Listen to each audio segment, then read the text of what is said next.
तो hello everyone, welcome back to my channel. तो friends, कैसे हैं आप सभी लोग? आई होप आप लोग बहुत अच्छे होंगे। आज एक कमेंट आया था मुझे। वैसे भी तो मुझे ऐसे कमेंट आते रहते हैं, बट मैंने सोचा आज इस पे वीडियो एक बार बना लेती हूँ।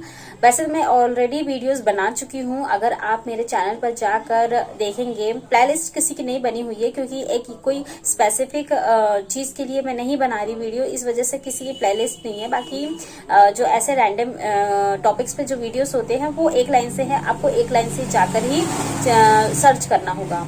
तो आज का टॉपिक होने वाला है कि सभी लोग ये बोल रहे हैं कि हम तैयारी कैसे करें। ऑब्वियसली टीआरई 4 है, कुछ बिगिनर्स है, कुछ ऑलरेडी पहले वाले हैं, और कुछ है जिन्हें मतलब प्रिपरेशन के बाद भी समझ में नहीं आ रहा है कि हमें क्या करना चाहिए।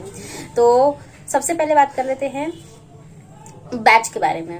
कौन सा बैच, किस कोचिंग का बैच परचेस करें, कौन किसका कोर्स खरीदे, किसका बेस्ट रहेगा, उनकी स्ट्रैटेजीज क्या होने वाली है, जिससे हम एक बार में ही अपना जो एग्जाम है वो क्रैक कर जाए। तो देखिए, सबसे पहले मैं आपको बता देती हूँ, बैच में मैं पर्सनली मैंने 2 का ही मतलब मुझे थोड़ा सा आइडिया है, क्योंकि मैं अदर का मैंने ना लिया है, और मैं बेवजह में आपको झूठ नहीं बोलने वाली हूँ कि हाँ इसका बेस्ट है आप उसका देख लो। नहीं, बिल्कुल नहीं।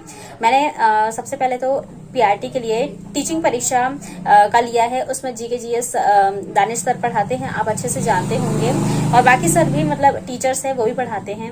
बट उसमें स्पेशली यही बोलूंगी कि अगर कोई बैच परचेस करता है तो मोस्ट इम्पोर्टेंटली दानिश सर की वजह से ही करता है। और कुलदीप सर है जो साइंस पढ़ाते हैं, तो दे आर बेस्ट। तो आप उनका उस हिसाब से एक बार आप मतलब पहले यूट्यूब पे उनके सेशंस देख लीजिए, अगर आपको समझ में आता है, क्योंकि अब उसमें मतलब जीएस है तो ऑब्वियसली वो चीजें तो समझ में आती है, उनका एक्सप्लेनेशन समझ में आता है, तो आप उस तरह से उनको देखकर बैच परचेस कर सकते हैं। कोई भी टीचर गलत नहीं समझाता है, ना ही पढ़ाता है, सभी बेस्ट होते हैं अपने आप में, सभी अच्छा काम कर रहे हैं। इसी वजह से मैं ये नहीं बोलूंगी कि आप मेरे रेकमेंड पे ये कीजिए, नहीं, पहले आप खुद देखिए, सेल्फ एनालाइज कीजिए उन टीचर का, उनके कंटेंट का, उसके बाद उस बैच को परचेस कीजिए। तो पीआरटी के लिए मैंने टीचिंग परीक्षा का लिया है। बाकी मैं आपको बता दूं, मैं मतलब ज्यादा नहीं क्लासेस उनकी ले पाई हूँ अभी तक। मतलब मुझे बनाने हैं नोट्स, यार नोट्स भी बनाने में टाइम लगता है, इस वजह से मतलब मैं कोशिश करती हूँ कि जितने भी वो करवा रहे हैं बस उनको मैं देखते हुए चलूं, क्योंकि आप हर चीज के अगर नोट्स बनाने बैठ जाएंगे ना तो फिर बहुत टाइम जाता है, उसमें टाइम कंज्यूमिंग है। हाँ, अगर अभी आपके पास समय है तो आप बेशक बनाइए, ठीक रहेगा। सेकंड चीज है ऑफिसर्स एकेडमी के। ऑफिसर्स एकेडमी के सभी टीचर्स बहुत अच्छे हैं। टीचिंग परीक्षा में मैं आपको बस मैंने 1-2 नाम ही बताए हैं, बाकी अगर उनके मैथ वाले भी सर अच्छे हैं। बाकी टीचिंग परीक्षा में हिस्ट्री के लिए ऑब्वियसली शशि सरन सर है, वो बेस्ट है। जियोग्राफी वो भी बेस्ट सर है। साइंस के दोनों सर बेस्ट है। करंट अफेयर आप जानते ही हैं। उसके अलावा मैथ के भी बहुत अच्छे टीचर है, और रीजनिंग सभी मतलब अपनी अपनी जगह बहुत अच्छा पढ़ाते हैं, और नो डाउट सारे एक्सप्लेनेशंस भी बहुत अच्छे तरीके से देते हैं। तो मतलब आई मस्ट से कि मतलब अगर आप लेना चाहते हैं ऑफिसर्स एकेडमी, बहुत अच्छे से देखिए उनके कंटेंट, उनको समझिए, अगर आपको उनके पसंद आते हैं तो आप उनका लीजिए। मैंने टीआरई 4 में 6 to 8 के लिए ऑफिसर्स एकेडमी का कोर्स परचेस किया था, और बट मैं 6 to 8 की प्रिपरेशन अभी नहीं कर रही हूँ, क्योंकि मेरा पूरा फोकस पीआरटी पे है। वो इसीलिए क्योंकि आपको पता है 6 to 8 में बीएड वाले भी अपीयर होते हैं, और प्राइमरी पीआरटी वाले भी। तो मतलब मेरा है कि अभी अगर पीआरटी ही सही तरीके से निकल जाए तो बेस्ट होगा, क्योंकि उसमें मैंने जब सेशन ज्वाइन किया था, ऑलरेडी बहुत सारी क्लासेस मैथ एंड साइंस के लिए पढ़ाई जा चुकी थी, मतलब 30-40 समथिंग कुछ पढ़ाई जा चुकी थी। और उस समय मेरा पीआरटी का मतलब टीआरई 3 का भी एग्जाम था, तो मैं नहीं नोट्स प्रिपेयर कर पाई, और वैसे भी नोट्स प्रिपेयर करने का उस समय कोई मतलब भी नहीं था, अपने खुद के कंटेंट तैयार करने थे उस एग्जाम के लिए, टीआरई 3 के लिए।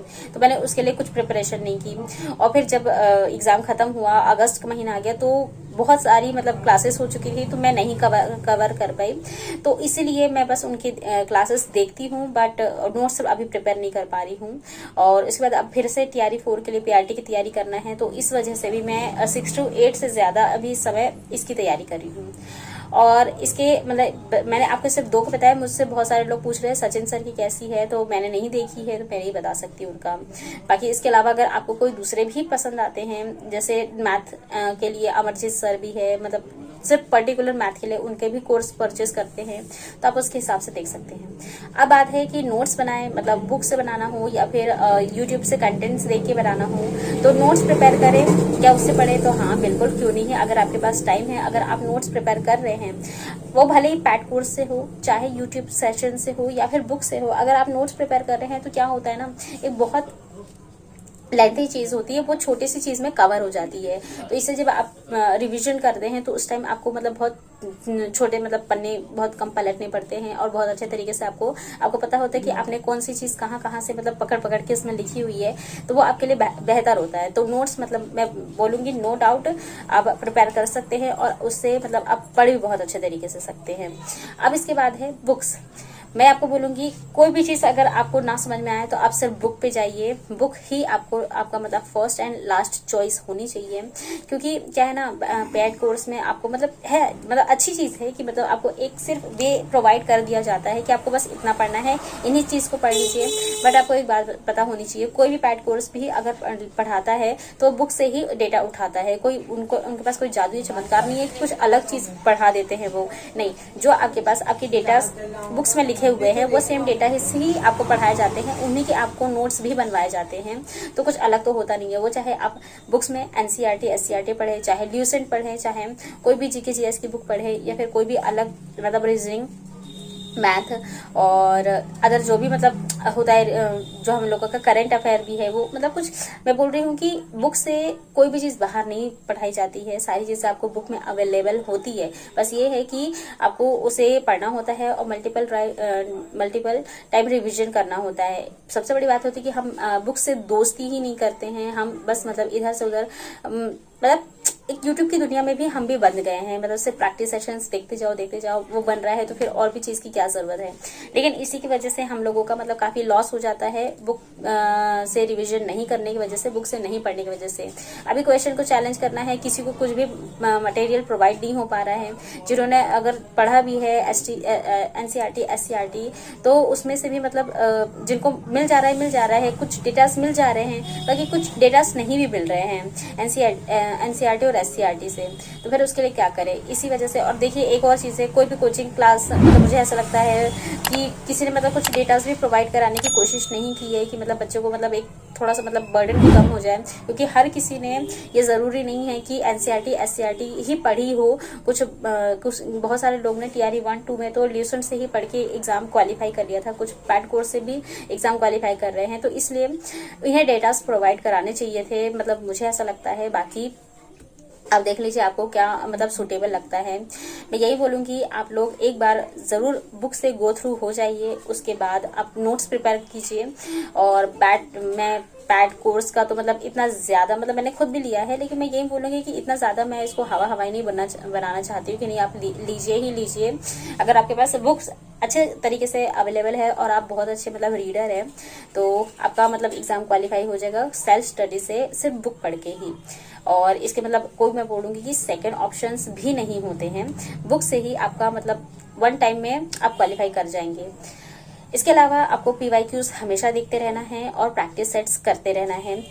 बीपीएससी के जो मतलब पूर्वालोकन मैंने आपको बताई है घटना चक्र की, वो आप ले लेंगे, वो आपके लिए इनफ होगा इस एग्जाम के लिए। तो आप मुझे कमेंट बॉक्स में बताइएगा आपको मेरी ये मतलब वीडियो कैसी लगी है, मतलब आपको जो जितने भी डेटास मैंने या फिर जितनी भी चीजें बताई है, क्या वो आपको सेटिस्फाइंग लगा है। बाकी नेगेटिव कमेंट करने वाले तो ऑब्वियसली क्या होना चाहिए, मिस्टर इंडिया की तरह आ जाएंगे, खड़े हो जाएंगे।